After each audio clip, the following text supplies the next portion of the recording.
there's one thing from the end last time that we didn't quite get to, so I just wanted to hit it real quickly, which is what happens if you're taking a limit as you approach a fixed number, but you still get an infinite number, or infinite answer.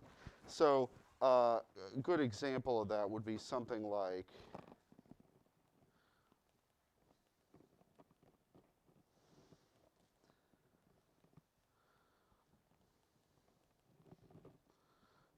this, and let me just sketch the graph, and that'll kind of make sense. So 1 over x looks like that. Yeah, hyperbola. Okay, so if we approach 0 from one side versus the other, we get two different answers. And why do I still have these things on? 1 over x has a vertical asymptote at x equals 0, and the limits sort of reflect that, because what happens to the function as you get closer and closer to 0, it either goes up to plus infinity on one side or it goes down to minus infinity on the other, and that's what makes x equals 0 a vertical asymptote. Okay.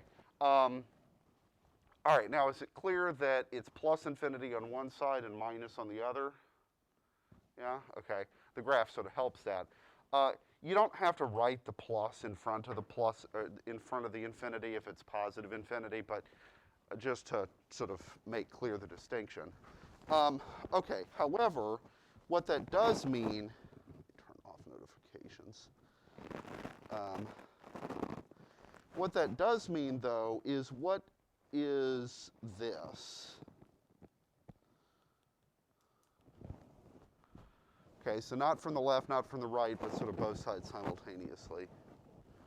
It would have to does not exist because, yeah, the limits on the left and the right are different, so we would just say does not exist here. Oh, and I do need the other iPad to monitor Twitch. Okay, so now, it is possible that for a different function, the left and right hand limits do come out the same, in which case it would be either plus infinity or minus if it went the other direction. So an easy example of that would be if we just use 1 over x squared instead, right? Because then x squared is always a positive quantity, no matter what x you plug in, and the graph for that would look sort of like that, right? And so this limit would be infinity because the left and the right-hand one are both infinity, right? Okay, so is that Gucci? We? Okay. So that's not too bad. Basically, though, if you think about what we did last time, let me refresh this. Well, and also previously with the limits, we're like, maybe you could like factor and cancel and do some, fancy algebra to kind of get yourself out of a problem. This is sort of what happens when you can't cancel your way out of the algebra. So if you do all the cancellation, you do all the cleaning up you can, and you get to a situation where there's just nothing you can do, then it's probably going to be a plus or minus infinity kind of issue. Okay, okay, good. So next thing I want to talk about was secant lines. Okay, so let me just go onto a clean sheet here. All right, so let's take their curve, y equals x squared plus 2x, okay, which is a parabola if we graph it. Nothing particularly special. And we could figure out its origin and vertex and all of that jazz. Okay, but what do we want to do? So what is a secant line? Yeah. Line between that cuts the curve at 2 points, okay? And in this case, the 2 points are given as 3f of 3 and 5f of 5, wherever those happen to be, okay? And if we want to know the slope of a line, and we have 2 points, we're kind of in business, right? Okay, so m secant, all right, so we were doing this between 3f of 3 and 5f of 5, right? The slope of the secant would be what? Well, first off, what's the formula? Forget the number. Like, what computation am I about to do? Yeah, exactly. So I'm going to do f of 5 minus f of 3 all over 5 minus 3. Okay. All right. So that's the usual rise over run formula, right? And I would just have to crunch the arithmetic. So you've got the function, you've got the numbers, so start plugging in, and we'll see what the peanut gallery comes up with. And Mr. Mullen, hopefully we've got you on Twitch chat.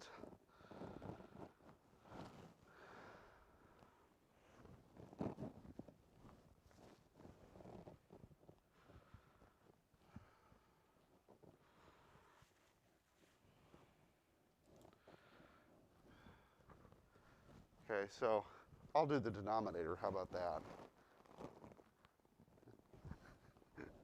I'll do the hard part. No.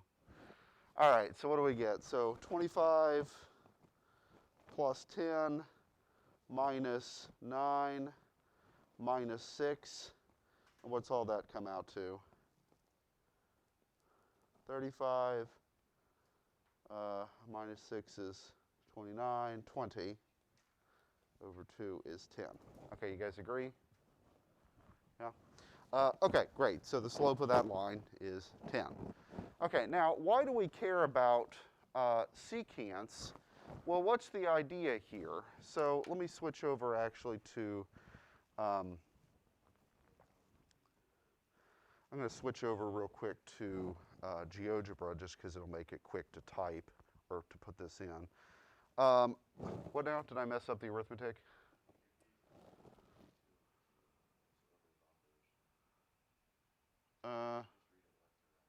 Well, yeah, so 35 minus 6 is 29, minus 9 is 20.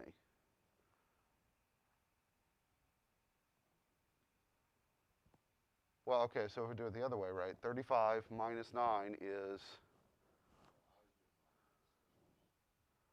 well, okay. So if they're both subtraction, it doesn't matter what order you do them in. So 35 minus 9 is 26, minus 6 is 0, right? Yeah. It's too early in the morning to do arithmetic, yeah. I feel you, bro. Okay, so what was our curve? It was x squared plus 2x. And this program I'm using, by the way, is called Geogebra.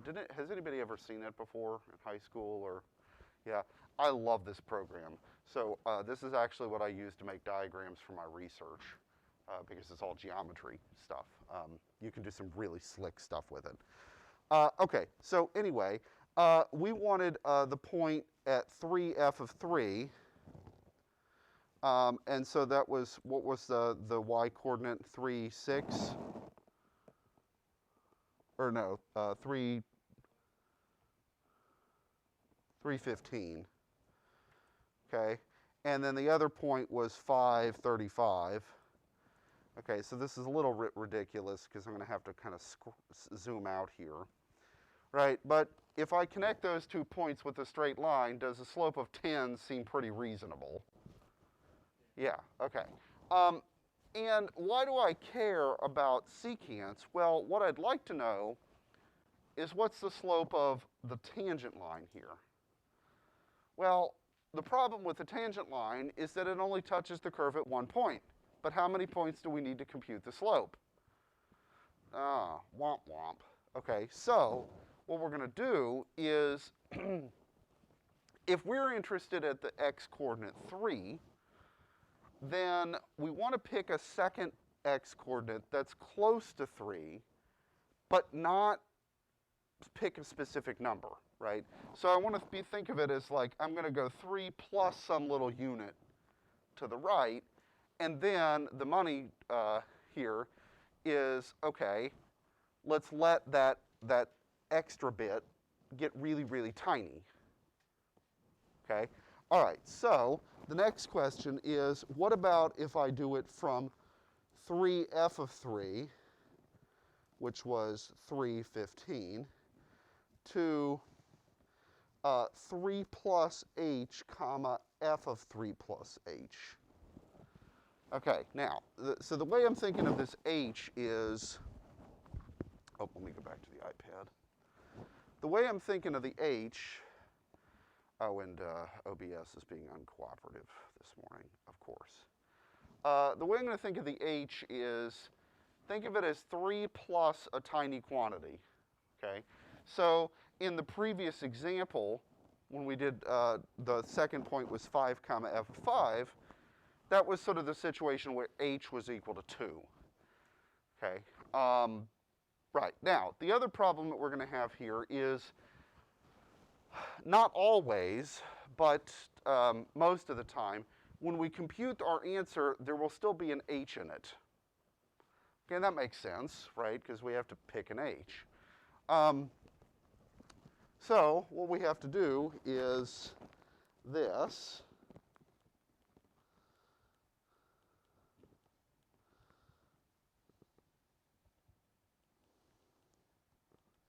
Okay, and the denominator, of course, is the easy one.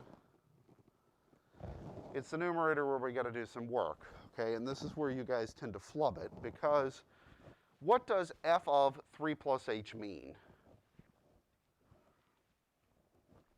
All right, so let me kind of go on a digression for a moment.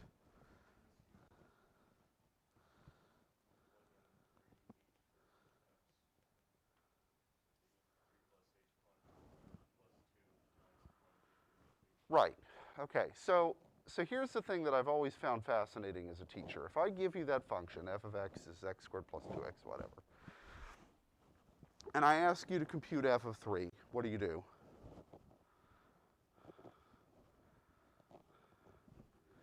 Yeah, you plug 3 in, you crunch the numbers, you get an answer, great. And most of the time, you guys get the correct answer, okay? Then I ask you, all right, what's f of minus 3? And you still get it correct, okay? So what's f of smiley face?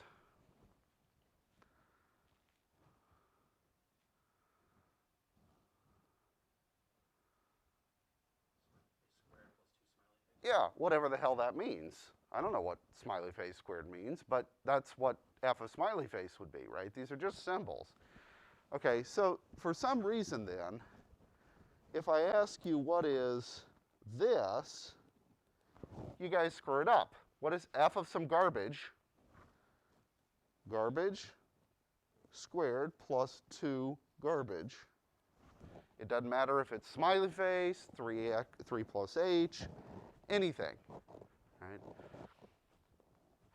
Okay, and I guarantee you, you will screw this up at least once. Okay, so if we go back to what we were actually trying to do here, this would be our numerator.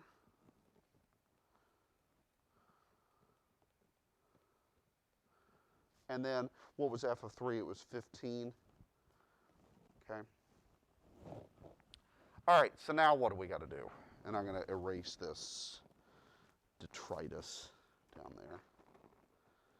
So now what do we got to do? If we want to keep going with that. Yeah, we got to FOIL, and we've got to, FOIL and distribute, but we need to, particularly in the foiling, that's the other spot where the mistakes tend to get made, okay? Namely, you have to do all 4 pieces of foiling, not just 2 of them, right? Okay, so the answer to the foiling is definitely not 9 plus h squared.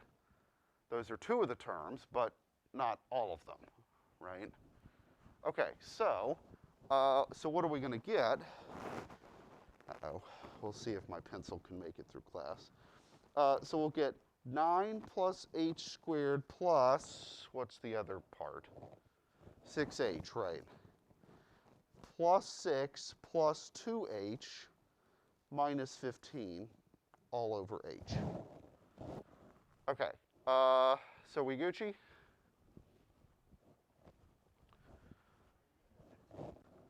Oh, for f of 3. So if you, yeah. Since we happen to already have computed it, I just put the number there. Okay, but everything looks good. I haven't botched anything else. Huh?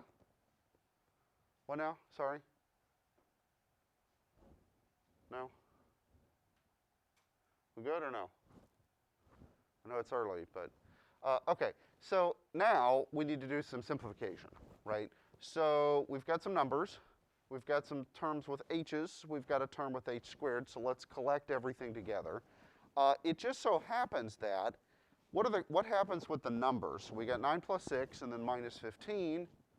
Yeah, that's nice. Okay. And so all we have is h squared plus 8h in this case. And then, of course, the h that's in the denominator. Okay?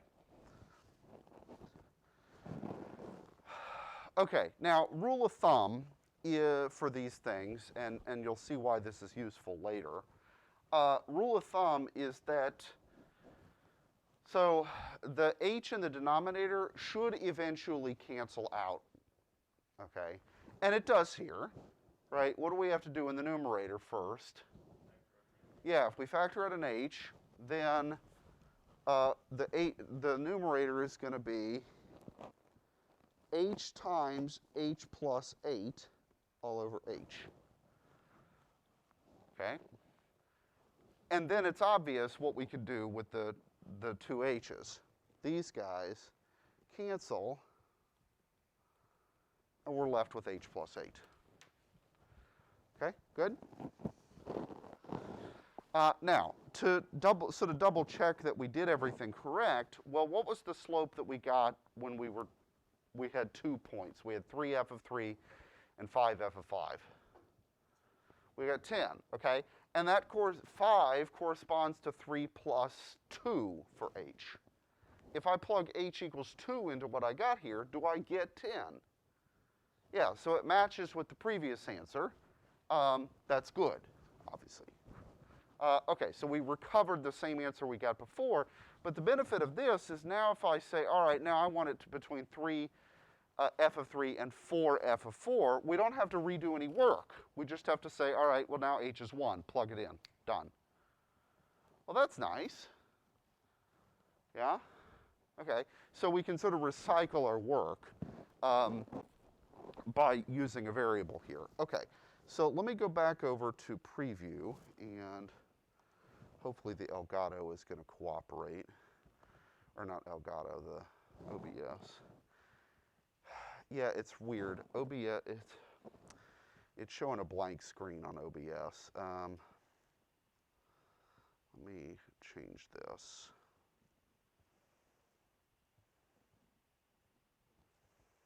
Okay, now we should be good. Okay, so for some reason it just doesn't like doing full screen stuff. Okay.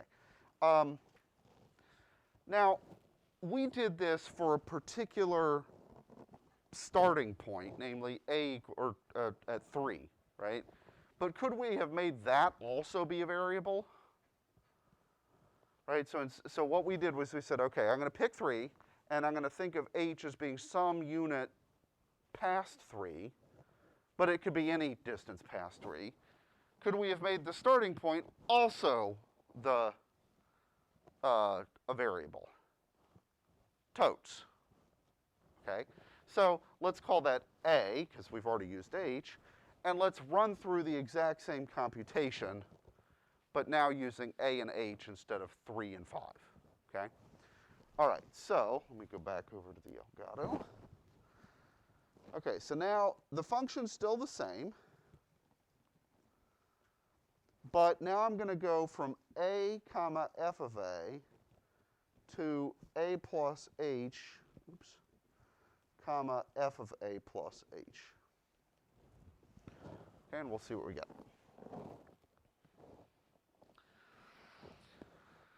Okay, so much of the work here is going to be the same as it was before, but not identically.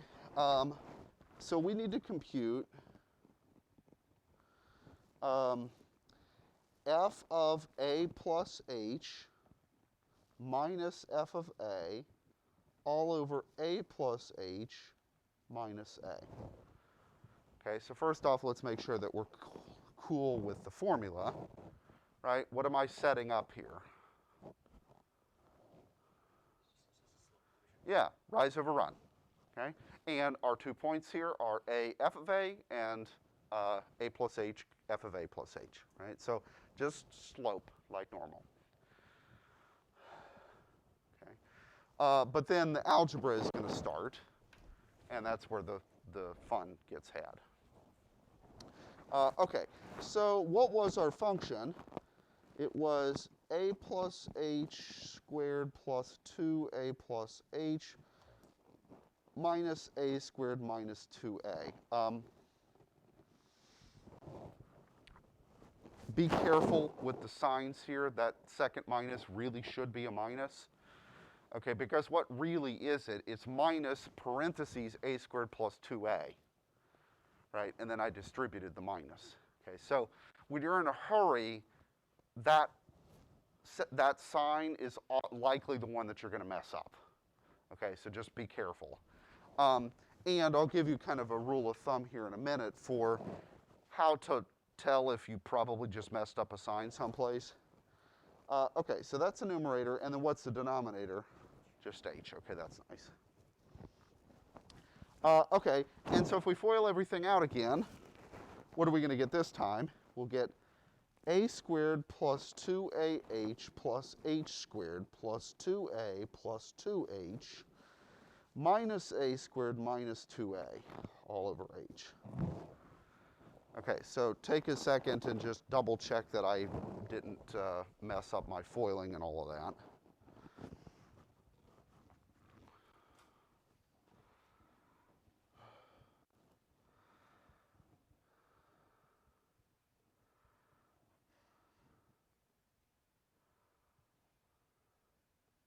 We didn't get as much snow overnight as I was expecting.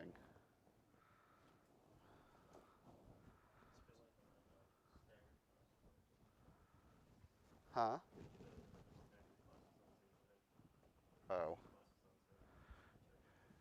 Yeah. Well, I mean, I live close enough that if the roads are really nasty, all I have to do is throw on the snow boots and I can trudge over here. But, and I have occasionally had to do that. So this happens maybe once every few years where my garage door freezes shut and then I'm like sort of trapped. It's like, okay, go out the front door. But people around here are really bad about shoveling and or plowing the sidewalks. And in some places, like, I need to have the sidewalk in front of my house redone because it's too low relative to the dirt. And so what happens in the winter is when the snow starts to melt, it just pools there and then freezes. And, like, you cannot keep it clear. It's really annoying. So, okay, so what do we get? Do you guys agree that I foiled everything out correctly? Yeah. All right, now for cancel fast. Okay, a lot of stuff's going to cancel. What all cancels? The a squared. Okay, good. So let me just do a squared with a squared. The 2a with a. Anybody else? Not yet. Okay, so now I've got 2ah plus h squared plus 2h all over h. And if we do like we did before, and we cancel, or I mean, factor out an h. Then we can cancel an h from this stuff. And what do we end up with? 2a plus h plus 2. Okay, so you guys agree? All right. Now, the particular example that we started with was a equals 3, h equals 2. If we substitute those guys into this expression, do we get 10, which was the answer we had at the beginning? So a equals 3, h equals 2. Do we get the correct answer? Yeah, okay. Well, that's pretty good. Okay, so the point here, right, what we're after is A could be any point that you want, right? All right, so let's go back to this little table, and let me switch Elgato over here to this guy to preview. Okay, so we got this little table here. Okay, so we've done a couple of these already. We did this one, right, specifically. But for various values of A, with h still being h, okay, what are the secant lines here? Okay. Well, what did we get? What did we get there for our formula? 2a plus h plus 2. Okay. Well, what are the various values of a that we're considering? Okay, so plug those various values of a into the 5 numbers that we haven't dealt with. Okay, and what do you get? All right, so just crunch all 5 of them real quick.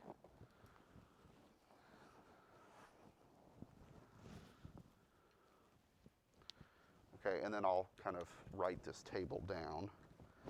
Okay, so we're going to have a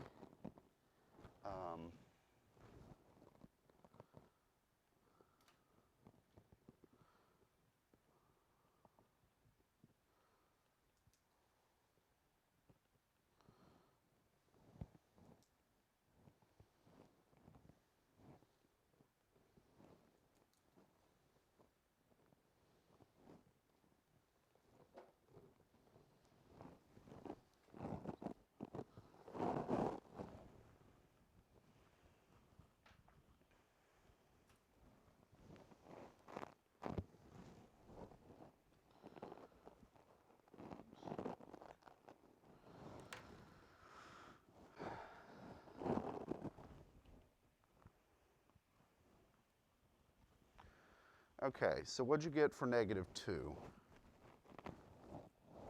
Well, there should still be an h in there somewhere, right? I'm sorry?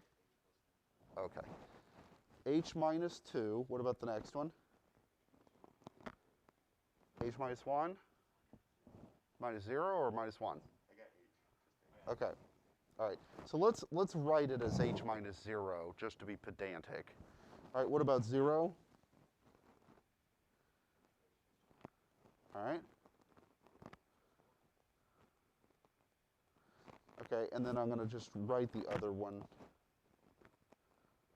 in the opposite order there. Okay, so yeah, I wouldn't actually want to write something as h minus 0, but it does make kind of clear what's the pattern here. What's the difference between each? Yeah, 2. Okay. So, what are our guesses for f prime of a accordingly? Huh? For which one? It's going to be different for all of them. Right? Well, let's start with the bottom one, this guy. Okay, 8. Why'd you get 8? I mean, that's right, but like, what are we doing to get to 8? Yeah.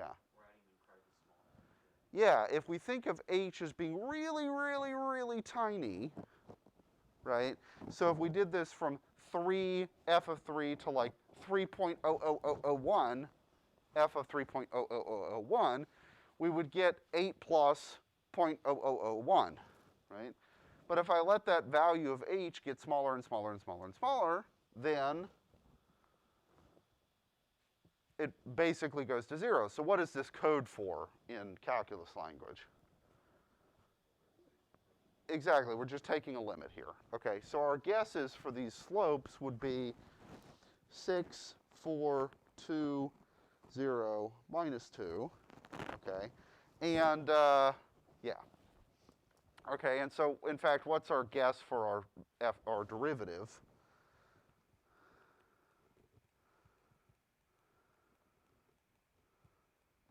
It would be 2a, if this was our secant, 2a plus h plus 2, 2a plus 2, exactly.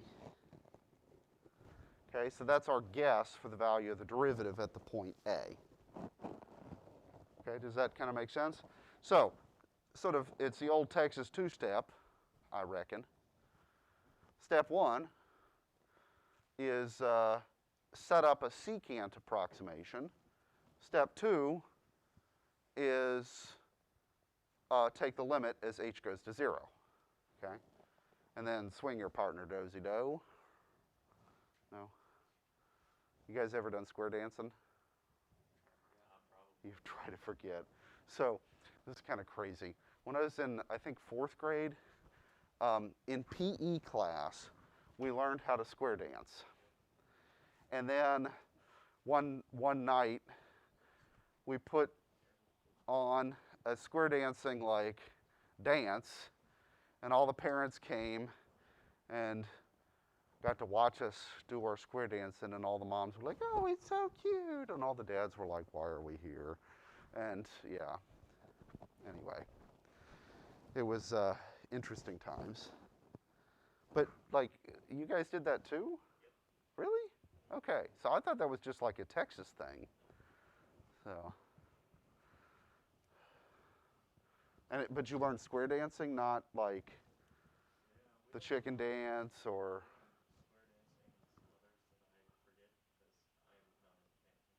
Yeah, well, I'm not either.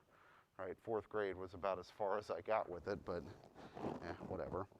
All right, so well, let's continue. So let me go back over to here.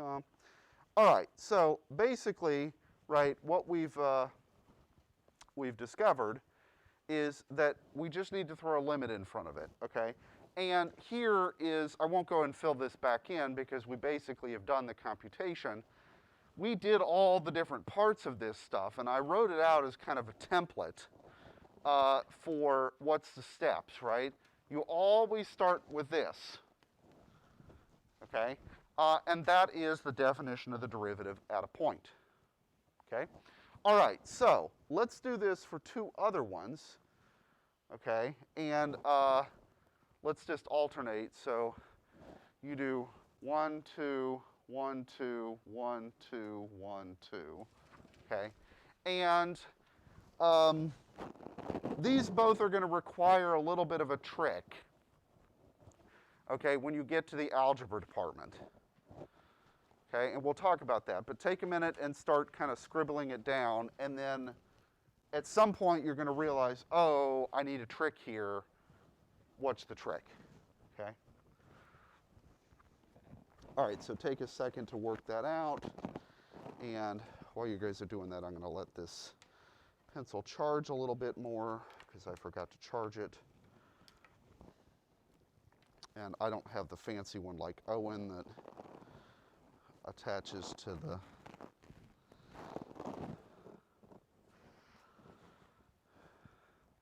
so I got mine when it was I guess summer of 17. The hooray, I just got tenure, I can buy myself something nice that I'm going to use for work because I'm a loser. Yeah, so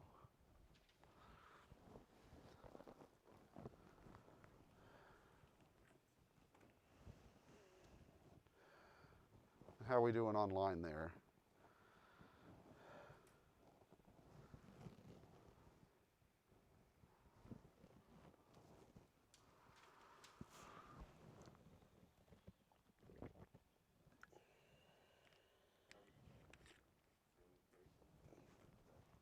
Oh, no, these are two different ones, yeah. So the start is going to be the part that's common is this, the stuff in the box, okay? But the equation for f of x is different for both of them. And in fact, for this one, it's g instead of f, but whatever. Okay, does that make sense, though, at least to start? Yeah, you're all going to get stuck at a certain point because I'm evil. Huh? You're already stuck? Yeah.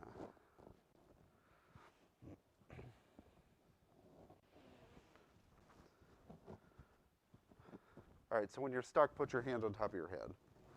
I won't worry about putting the cones up or the, yeah. Looks like the peanut gallery over in the other part of the room is working hard. You guys give up too easy. Huh? Well, once I show it to you, you'll be like, oh, of course, right? It's sort of like the Post-it note, right? Everybody says, oh, I could have come up with that, but it took that one guy to come up with that.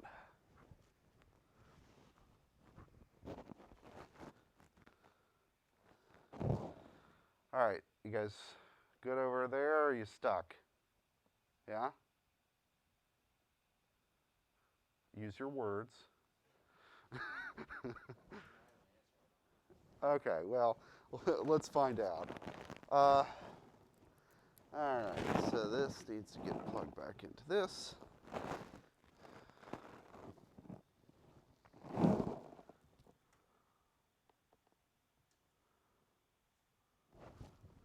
All right, so let me switch back to the Elgato. All right, so let's start with the 1 over x one. All right, so we're going to do f of x is 1 over x, and so we need to compute limit as h goes to 0 of f of a plus h minus f of a all over h. All right, so what is f of a plus h? It's 1 over a plus h. Okay, so do you guys agree that was the first step? Okay. All right, now, we need to do some simplification and whatnot, because the idea is we really, really would like to cancel that h that's in the denominator. Okay, now can we just cancel it right now? No. So the previous example, our first step was to start foiling and collecting like terms. What's our first step got to be here? Well, what's really the only option that we have? So what's on top of this giant, horrible fraction? More fractions. Almost. That'll come slightly later. But if I've got two fractions on top that are being added, or in this case subtracted, how can I put two fractions together? What do I need to have? Yeah, the denominators have to be the same. Okay, so let's do that. Now, to your point about flipping and multiplying, let's actually go ahead and do that. And let me write this as 1 over h times something. Okay, so if I'm dividing by the h at the very end, that's the same as multiplying by 1 over h, right? Okay, that'll just kind of make this a little easier to write. Okay, for this guy, I'm going to leave some space because what's missing from each denominator? And I need more space. Okay, what's missing from the a plus h denominator? An a, okay? And so what I'm going to have to do is I'm going to have to multiply this one by a over a, and then the other one I'm going to have to multiply by a plus h over a plus h. Okay, are we cool with that? So the way to think of this is a and a plus h they're kind of like prime to each other in the same way that, like, if you had denominators of 1/3 and 1/5, there's nothing in common. And so what's the common denominator? It's just the product. Okay, same sort of idea. Okay, so there's the setup. Now we actually have to crunch through all this garbage.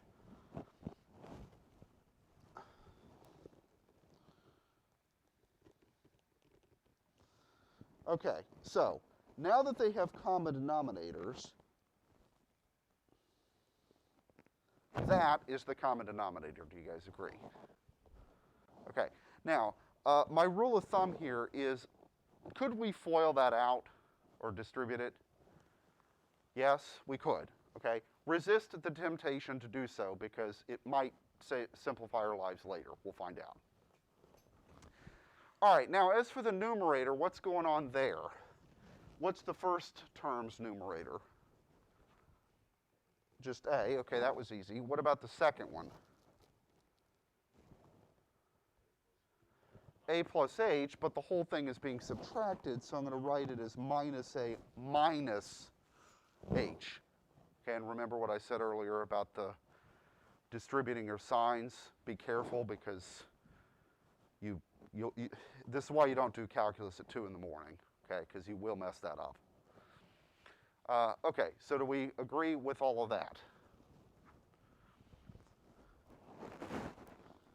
Yeah? Okay, well, now what? Can we start canceling things? Well, what's the first thing that I can cancel in the numerator? Yeah, I got A minus A.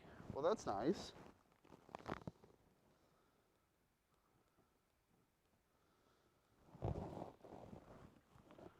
Okay, and then what can I do with that H?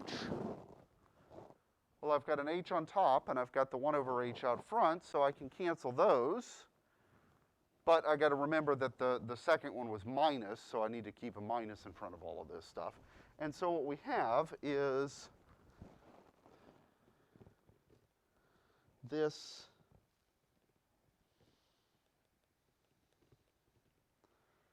that. Okay? Okay, can I just substitute H equals 0 in at this point? Does doing so cause a division by 0 problem? No. Okay, and so if I let H go to 0, what do I get here? I get negative 1 over A squared. Okay, so good, we got it. All right, Gucci? Yeah. All right, so function involves a fraction, probably going to be fraction foo with common denominators. Okay, the second one's much more fun, I think. But let me just pause. Questions, preguntas, Fragen over this one?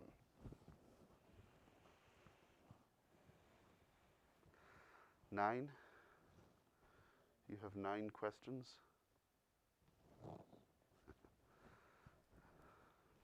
Yeah. I know, you never ever heard that one before. It's kind of like,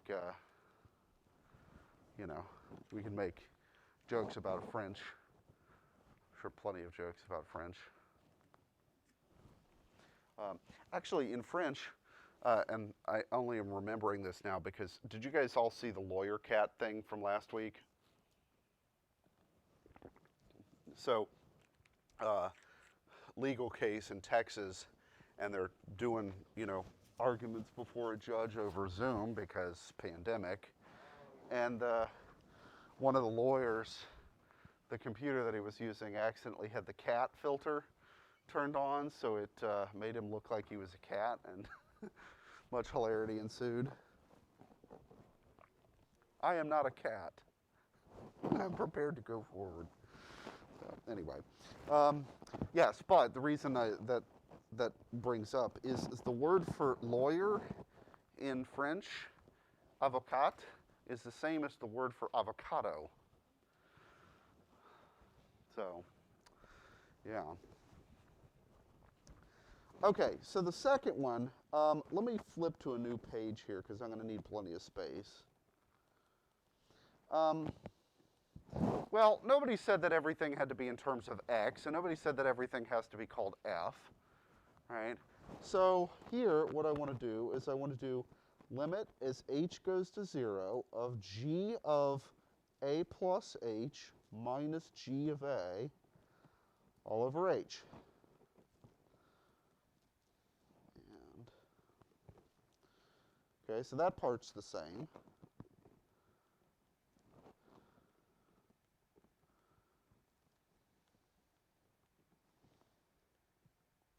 And that's probably the point at which you got stuck.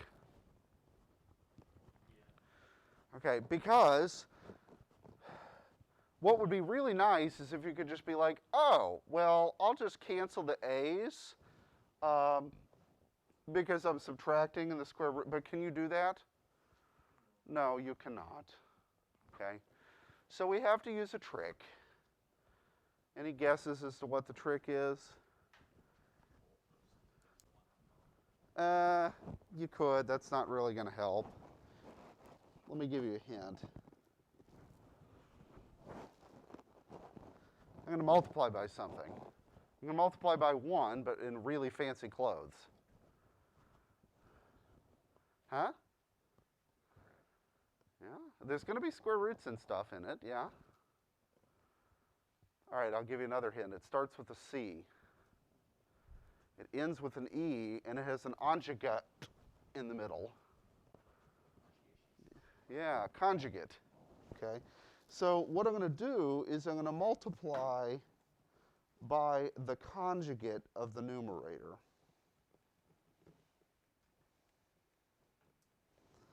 Okay.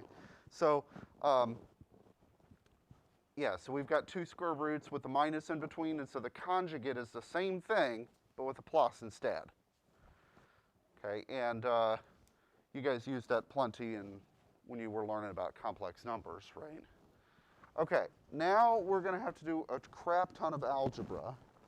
Now here's my other rule of thumb. We used the numerator's conjugate, right? So distribute out everything in the numerator, but don't FOIL everything out in the denominator, okay? And the reason that that's sort of my rule of thumb is I want to cancel this h.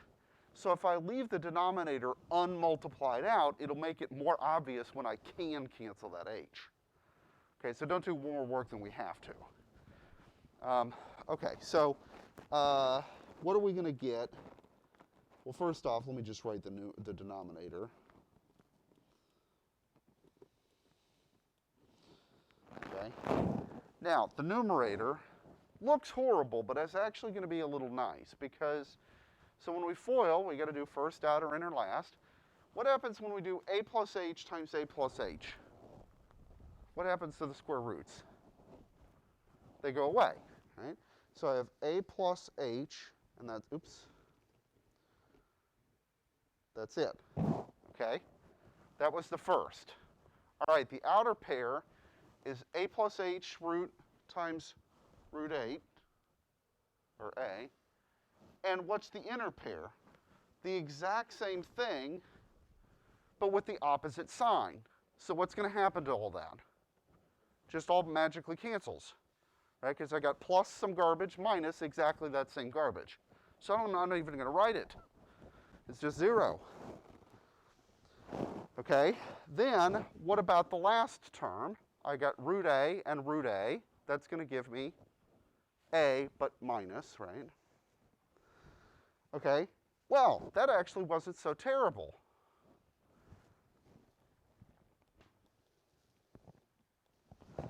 Okay, and in fact, that's one of the things that makes the conjugate such a nice trick, is that it makes this happen. Okay, so now look at the numerator. What happens to the a's? They cancel. Oh, that's brilliant, because behold the denominator.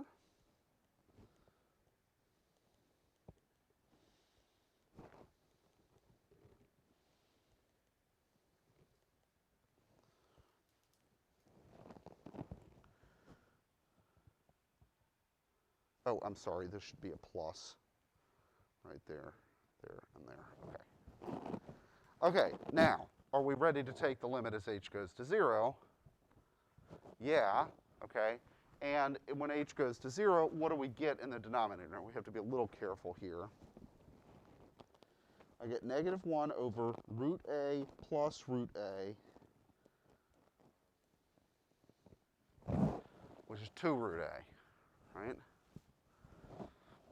Okay, do we agree? Yeah? Okay, Gucci. So, well, that's it.